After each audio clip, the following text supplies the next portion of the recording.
What if everything you thought you knew about reality was a carefully constructed illusion? What if unseen forces, ancient pacts, and dark rituals govern the very fabric of our existence?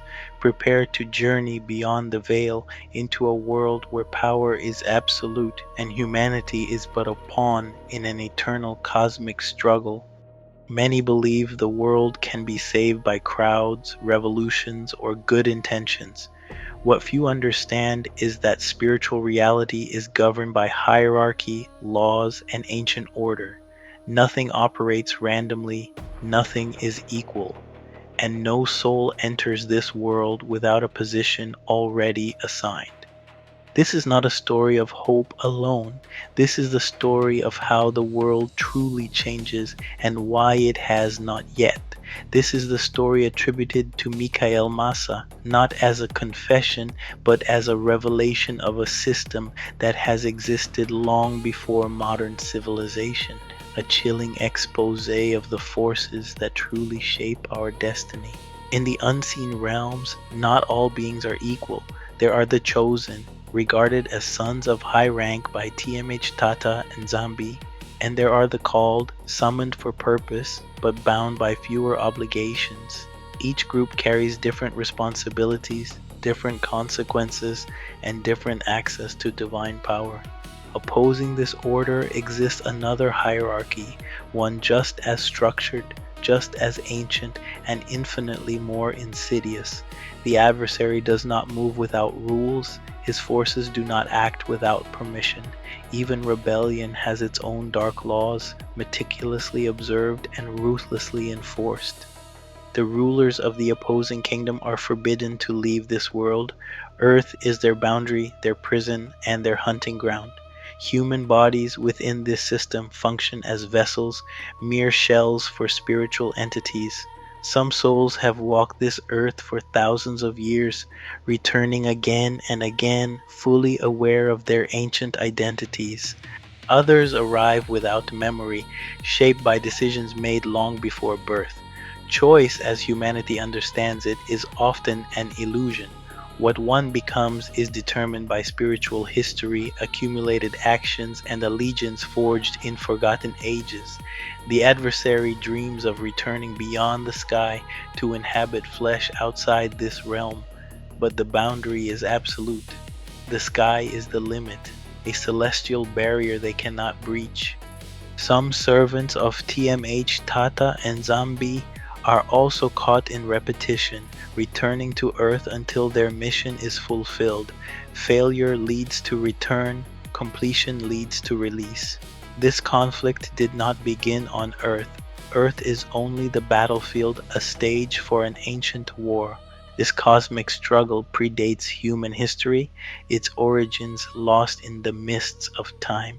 Humanity finds itself caught in the crossfire, often unaware of the true nature of the forces at play.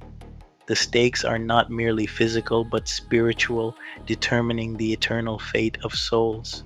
As the year closes, the unseen world becomes intensely active.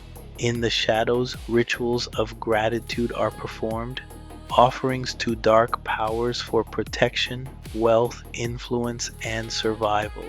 These rituals are not symbolic, they are transactional, demanding a terrible price. Across the world, especially in North America and Europe, thousands of children disappear every year. Official reports speak of crime, but the hidden system speaks of currency. Blood is the key. Blood opens gates, fueling the dark entities that demand tribute. This is why the end of the year is the most dangerous season in the unseen realm, a time of profound spiritual vulnerability. Within the dark hierarchy exist two instruments of terrifying power. The black record, where decrees of suffering are meticulously written, sealing the fate of individuals and entire bloodlines, and the red record, where names are crossed out, marking souls for immediate termination in the physical realm. When a name is removed from the red record, life in the physical realm ends abruptly. These acts are not driven by hatred alone, but by ambition and a thirst for power. Power demands proof, Access demands sacrifice. Families suffer for decisions made by one member. Entire bloodlines collapse because of a single desperate pact with darkness. Among all magical systems, ancient Egyptian magic once stood supreme. Its authority was carried through royal bloodlines, pharaoh to pharaoh, believed to embody the adversary himself. When that lineage broke, its power was sealed into stone and hidden beneath water, awaiting its resurgence. Centuries later, through religious expansion and political manipulation, this power resurfaced. In Asia, Hindu magic already operated through a Trinitarian code of creation, preservation, and destruction. When both systems merged, a superior form emerged, known among elites as upper magic. This fusion governs governments, religions, and institutions to this day, a silent hand guiding global affairs. The story of this fusion is a chilling revelation. A high ranking priest tasked with establishing a new religious doctrine in Egypt first encountered the ancient Hindu magic in Asia. This system, with its Brahma Vishnu Shiva code, represented a profound understanding of cosmic forces. Upon reaching Egypt, this priest, through incantations, caused the ancient stone of the pharaohs to resurface from the Nile. Deciphering its engraved sentence, he unlocked the full power of Egyptian magic. The subsequent combination of these two formidable systems birthed the Upper Indian magic, or the Magic K, a force of unparalleled dominion. Those who truly rule are not fully human. Some are hybrids, their lineage tainted by ancient, non-human blood. Some are reptilian entities wearing flesh, their true forms concealed beneath a human guise. Others are ancient intelligences operating through bloodlines, manipulating events from behind the scenes. They dominate finance, entertainment, religion, and war, orchestrating global events with chilling precision. Music, symbols, fashion, and media are not merely art, they are ritual broadcasts carefully crafted to influence, control, and subtly indoctrinate the masses. Their influence is pervasive, their agenda hidden in plain sight. Within this dark dominion, a meticulous organization exists among sorcerers. At the apex sit presidents and queens, issuing instructions from chairs crafted from human bones, a grotesque symbol of their power. Below them are the supreme sorcerers, neighborhood chiefs who report directly to higher echelons. These chiefs do not work alone. They command avenue and street chiefs who gather intelligence from unsuspecting communities. They drop by, engage in friendly conversation, and subtly extract vital information about families, plans, and vulnerabilities. This data is then used to block projects, sabotage marriages, and hinder prosperity. The information gathered by these chiefs is meticulously compiled and passed up the dark hierarchy. This intelligence is then used to target individuals and families, blocking their blessings and creating obstacles. A sorcerer from within one's own family might be tasked with sabotaging a marriage, fertility, work, or health. Many find themselves working tirelessly with little reward, while those who serve darkness prosper from their efforts. This spiritual warfare establishes laws in specific areas, leading to patterns of misfortune. Entire neighborhoods might struggle with marriage, education, or general well-being due to these dark decrees. Sorcerers possess the ability to transform unconscious individuals into means of transport. People who wake with unexplained back or spinal pain may have been used as spiritual horses during the night. This chilling reality extends to other physical ailments. Headaches can be attributed to one's head being used as a ball in dark revelries. Abdominal pains might stem from one's belly serving as a drum in nocturnal rituals. Incurable leg wounds or pains could be the result of legs being used as guitars in these macabre celebrations. Dreams are not always mere subconscious wanderings. For many, they are portals to dark realities orchestrated by sorcerers. Experiencing sexual encounters in dreams or eating strange foods is often not a dream at all, but a direct spiritual attack. These experiences are real, orchestrated by dark entities to defile, weaken, or initiate individuals into their realm. The line between the physical and spiritual blurs, and the unsuspecting become unwitting participants in these nocturnal horrors. Within this expose, a controversial claim emerges regarding the Catholic Church. It is alleged that this institution, far from being solely divine, harbors deep connections to ancient magical systems. The Vatican, described as a state in a state, is implicated in the resurgence of these dark powers. The ritual of the Requiem Mass is highlighted as a particularly disturbing example. During this ceremony, specific actions such as the sprinkling of holy water and the burning of incense are said to open portals. The phrase, "It is great, the mystery of faith," is claimed to summon legions of demons.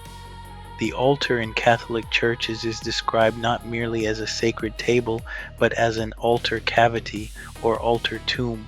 It is said to contain relics, often bones, and to be constructed with pieces from two ancient stones, Petras and Petros, allegedly cut from the sepulchre of TMH Tata Nzambi's son in Jerusalem.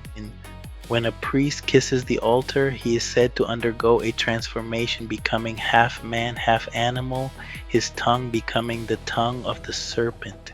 This act, it is claimed, establishes direct contact with the world of darkness, making every priest a magician in the truest sense. The adversary's forces operate on a precise schedule, with specific demons assigned to each day of the week. Lucifer himself is said to be active on Monday nights, orchestrating destruction in all fields from 11 p.m. to midnight and 3 a.m. to 4 a.m. This explains the pervasive dullness and misfortune often experienced on this day. Tuesday is governed by Nabroth from 9 a.m. to 10 a.m. and 9 p.m. to 10 p.m. His mission is to spread the adversary's glory through worldly music and actions that reflect dark influence.